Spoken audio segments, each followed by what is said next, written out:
Last video में मुझे बहुत ही अच्छा रिस्पॉन्स मिला।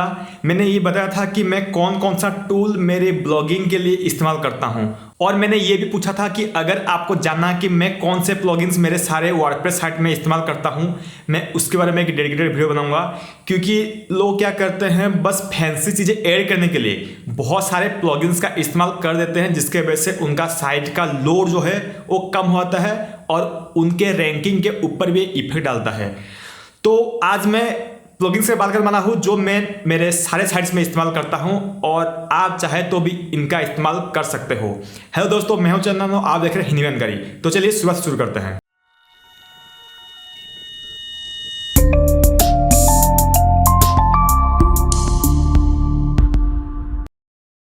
अगर आपने अभी तक हम चैनल को सब्सक्राइब नहीं किया है तो नीचे आपको रेड कलर का बटन दिखेगा, उससे दबाकर चैनल को सब्सक्राइब कर दीजिए और नोटिस पाने के लिए बेल को जरूर दबाइए। तो चलिए वीडियो को आगे बढ़ाते हैं। जो पहला प्लगइन है वो है WP रॉकेट। WP रॉकेट एक कैशिंग प्लगइन है जो कि आपकी साइट का स्पीड मेंटेन करता है। आप चाहे तो कुछ फ्री प्लगइन से इस्तेमाल कर सकते हो, क्योंकि जो नए ब्लॉगर्स है उनके पास उतना बजट नहीं होता। लेकिन मैं ये इस्तेमाल करता हूँ WP रॉकेट, क्योंकि साइट का स्पीड बहुत मैटर करता है। अगर आपका साइट 3 सेकंड के अंदर नहीं खुल रहा है तो ज़्यादातर विजिटर रिटर्न आ जाता है और आपका बाउंस रेट बढ़ता है, तो आपका जो रैंकिंग है पेज का वो घट जाता है। इसीलिए आप अच्छा से एक कैशिंग प्लगइन इस्तेमाल करें। मैं यूज़ करता हूँ WP रॉकेट। आप चाहे तो एक प्लगइन है W3 टोटल कैश, उसका भी इस्तेमाल कर सकते हो। इसका सेटअप थोड़ा मतलब कॉम्प्लिकेटेड है, लेकिन अच्छा प्लगइन है, आपका साइट का स्पीड मेंटेन रहेगा। नेक्स्ट आता है एसईओ की ओर। एसईओ में 2 प्लगइन मेरे हिसाब से बेस्ट है। एक है योस्ट एसईओ और दूसरा है रैंक मैथ। मैं पहले मेरे सारे साइट पे योस्ट एसईओ यूज करता था, लेकिन उसका जो फ्री वर्जन है उसमें उतना ज़्यादा फीचर नहीं है जो कि मुझे रैंक मैथ के फ्री वर्जन में मिला। फिलहाल मैं रैंक मैथ का प्रो वर्जन यूज करता हूं, जो कि मुझे हेल्प करता है कीवर्ड्स को ट्रैक करने में, एनालाइज करने में, और भी बहुत सारे फीचर्स हैं। लेकिन उसके फ्री वर्जन में बहुत सारे ऐसे फीचर हैं जो कि आपको योस्ट के प्रीमियम वर्जन में ही मिलेगा। तो अगर आप योस्ट एसईओ यूज करते हो तो मैं रिकमेंड करूंगा आप रैंक मैथ एक बार ट्राई करो, आपको अच्छा रिजल्ट मिलेगा। तीसरे में आते हैं इमेज ऑप्टिमाइजेशन की ओर। हम अगर वर्डप्रेस का साइट का पेज का स्पीड इंक्रीज करना चाहते हैं तो हमें जो हमारे जो इमेजेस है उनको कंप्रेस करके डालना होगा। आप चाहे तो किसी वेबसाइट में जाके इसको कंप्रेस करके डाल सकते हो, या फिर बहुत सारे ऐसे वर्डप्रेस प्लगइन से फ्री में आते हैं उनका इस्तेमाल भी कर सकते हो, जिससे कि जब आप इमेज अपने पोस्ट में डालोगे तो ऑटोमेटिक वो चीज़ कंप्रेस हो जाएगा। उसका क्वालिटी कम नहीं होगा, लेकिन उसका साइज कम हो जाएगा, जो कि आपका जो पेज का जो स्पीड है वो लोडिंग टाइम वो कम हो जाएगा। तो इसके लिए मैं इस्तेमाल करता हूँ resmush it image optimizer. मैंने बहुत सारा पेड ऑप्शन भी ट्राई किया है, लेकिन उसमें रिजल्ट मिलता है तो मुझे उतना मतलब जो वो पैसा दे रहा हूँ उनका मुझे कुछ इतना ज़्यादा वैल्यू नहीं मिला जो मुझे रिच मस्ट इट में मिला। और भी बहुत सारे प्लगइन्स है और ये बहुत सिंपल होता है और बहुत छोटा सा प्लगइन है, तो मुझे दूसरों से मुकाबले ये थोड़ा अच्छा लगा, बेहतर लगा। तो इसीलिए मैं resmush it image optimizer का इस्तेमाल मैं मेरे सारे ब्लॉग्स में करता हूँ। नेक्स्ट बात करते हैं वर्डप्रेस पोस्ट डिजाइन के ऊपर। जो गुटेनबर्ग है वो आपको फ्लेक्सिबिलिटी देता है कि आप अच्छे से अपने पोस्ट को सुंदर कर सकते हो। आपको बस ब्लॉक्स ऐड करना है और आपका पोस्ट जो है वो खूबसूरत दिखेगा। जो यूजर्स आते हैं ऐसे नॉर्मल पोस्ट के मुकाबले अगर आपका पोस्ट थोड़ा अट्रैक्टिव होता है तो ज़्यादातर यूजर ये पसंद करते हैं। तो उसके लिए मैं इस्तेमाल करता हूँ स्टेकेबल। स्टेकेबल भी एक फ्री प्लगइन है, लेकिन मैं इसका प्रो वर्जन यूज़ करता हूँ क्योंकि उसके साथ बहुत सारे ब्लॉक्स मिलते हैं।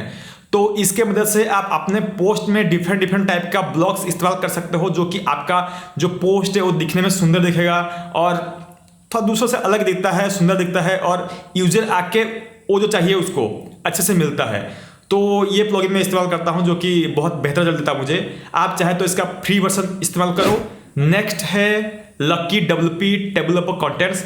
ये ऑप्शनल प्लगइन है, चाहे तो इस्तेमाल कर सकते हो, चाहे तो नहीं कर सकते हो, लेकिन अच्छा है। गूगल के जो सर्च रिजल्ट में पॉइंट दिखा देता है कि ये पॉइंट्स मेंशन है, तो अच्छा है। बहुत सारे पुराने प्लगइन भी है जो कि आउटडेट हो गया है, लेकिन लकी WP जो है वो अच्छा काम देता है। आप डेवलप कंटेंट जो हमारे ब्लॉग में देख सकते हो, इसका इस्तेमाल मैं ये करके किया हूँ, तो ये भी अच्छा प्लगइन है। ऑप्शनल है, लेकिन आप चाहे तो इस्तेमाल कर सकते हो। अभी बात करते हैं हमारे स्पॉन्सर HostGator के बारे में। मैं जब पहले से ब्लॉगिंग शुरू कर किया था तब से मैं HostGator यूज़ किया हूँ और अभी तक यूज़ कर रहा हूँ। जो हमारा जो साइट है वो जो code.hindi.net है, ये IPC कोड के लिए है, तो इसका भी इस्तेमाल मैं HostGator पे यूज़ कर रहा हूँ। और भी बहुत सारे मेरे छोटे साइट है जो आज तक मैं HostGator होस्टिंग पे इस्तेमाल करता हूँ, क्योंकि इनका जो होस्टिंग है वो बहुत फास्ट खुलता है। इसके साथ साथ उनका सपोर्ट टीम आपको डेडिकेटेड सपोर्ट देता है। बहुत सारे ऐसे होस्टिंग है प्रोवाइडर है जो कि क्लेम करते हैं कि हम अच्छा सपोर्ट देते हैं, लेकिन उनका टेक्निकल सपोर्ट इतना अच्छा नहीं होता जितना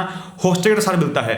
तो अगर आप एक बिगिनर हो और होस्टिंग खरीदना चाहते हो तो अच्छा मौका है, HostGator से होस्टिंग खरीदो और उसके साथ हमारा कूपन कोड हिंदी में इस्तेमाल कर सकते हो, उसमें आपको मैक्सिमम डिस्काउंट मिलेगा। अभी बढ़ते हैं 6 नंबर प्लगइन पर, जो कि है फॉरगेट स्पैम कमेंट।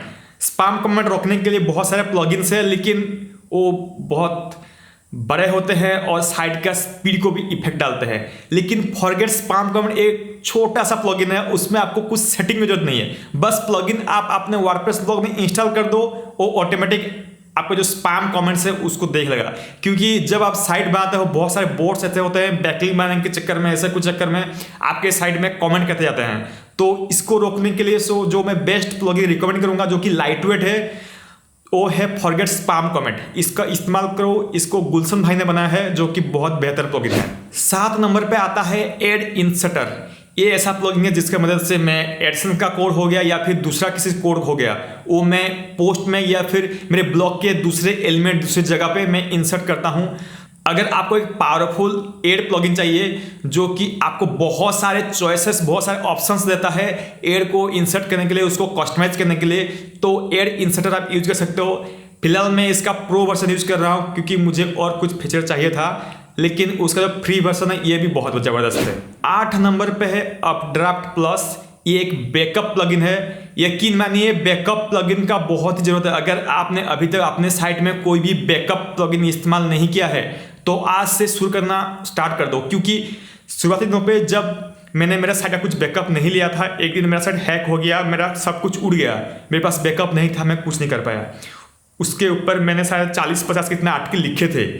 तो अभी मैं आपको ये रिकमेंड करूँगा क्योंकि ये एक बहुत ही बेहतरीन प्लगइन है जिसके मदद से आपका जो बैकअप होगा वो आप किसी क्लाउड स्टोरेज जैसे हो गया गूगल ड्राइव या फिर ड्रॉपबॉक्स, इसमें आप उसको अपलोड करके स्टोर करके सेफली रख सकते हो। जब भी कुछ प्रॉब्लम होगा तो वहाँ से तुरंत आपको ये मिल जाएगा, डाउनलोड करने की जरूरत नहीं है, तुरंत आके आप रिकवर कर सकते हो। मैं कभी कभार इसका इस्तेमाल जब साइट माइग्रेट करता हूँ तभी इस्तेमाल करता हूँ और तुरंत मेरा साइट माइग्रेट हो जाता है, मुझे किसी चीज़ का डाउनलोड करने की बैकअप जरूरत ही नहीं है। तो आज से अपडेट प्लस इस्तेमाल करना शुरू कर दो। 9 नंबर पे आता है iTheme सिक्योरिटी। ये एक बहुत बेहतरीन प्लगइन है, बहुत सारे और भी दूसरे सिक्योरिटी प्लगइन है, लेकिन इसमें जितने सारे ऑप्शंस मुझे मिलते हैं और दूसरे प्लगइन में उतने ऑप्शंस नहीं मिलते। जैसे कि उसका लॉगिन यूआरएल चेंज हो गया या फिर बहुत सारे कस्टमाइजेशन हो गया, मतलब सिक्योरिटी कस्टमाइजेशन, ये इसमें जितना ऑप्शंस है दूसरे में उतना नहीं मिलते, इसीलिए मैं ज़्यादातर यही रिकमेंड करता हूँ और मेरे सारे साइट्स में इसका इस्तेमाल करता हूँ। जो मैनुअली मैंने सिक्योरिटी चेंजेस किया है उसके अलावा मैं ये रिकमेंड करता हूँ कि इससे आपको जो सुविधा मिलता है, जो फ्लेक्सिबिलिटी मिलता है, वो आपको दूसरे प्लगइन में नहीं मिलता। 10th नंबर पे है जो है एलिमेंटर। अगर आप कुछ डिजाइन करना चाहते हो तो एलिमेंटर का इस्तेमाल कर सकते हो। इसमें आपका जो लैंडिंग पेज है, आपका होम पेज है या फिर आपको स्पेशल पेज बनाना है, सबका आप इसमें अच्छे से मस्त डिजाइन कर सकते हो। चाहे तो आपको रिक्वायरमेंट है तो इंस्टॉल करो, रिक्वायरमेंट नहीं है तो मत करो, लेकिन अगर आपको कुछ स्पेशल कुछ पेज बनाना है तो आप इसका इस्तेमाल कर सकते हो। उम्मीद है कि आप सभी को मेरा ये वीडियो पसंद आया। वीडियो पसंद आया वीडियो को लाइक करिएगा, आप सुझाव दीजिए, कमेंट करिए। उसके साथ साथ हमारा store.hindi में जरूर विजिट करें। वहाँ पे मैंने कुछ थीम्स और कुछ प्लगइन्स ऐड किया है। ये कोई GPL प्लगइन नहीं है क्या फिर नल्ड प्लगइन थीम्स नहीं है, इन सब का अनलिमिटेड लाइसेंस है मेरे पास। मैं लाइसेंस तो आपको नहीं दे सकता, लेकिन अगर आप मुझे अलाउ करेंगे आपके वर्डप्रेस के डैशबोर्ड पे तो कुछ ही टाइम में मैं आपका जो लाइसेंस है उधर एक्टिवेट कर सकता हूँ। वो आपके डिपेंड, आप चाहे तो खरीद सकते हो, नहीं चाहे तो नहीं खरीद सकते हो। मैंने पहले भी बहुत सारे लोगों का एक्टिवेट किया है। जब मैं कोई मतलब गिव अप जाता था उस टाइम मैंने एक्टिवेट किया है बहुत लोगों का, बहुत लोग खुश भी है इससे। तो चाहे तो आप जाके चेकआउट कर सकते हो। मिलते हैं अगले से वीडियो में, तब तक के लिए बाय बाय।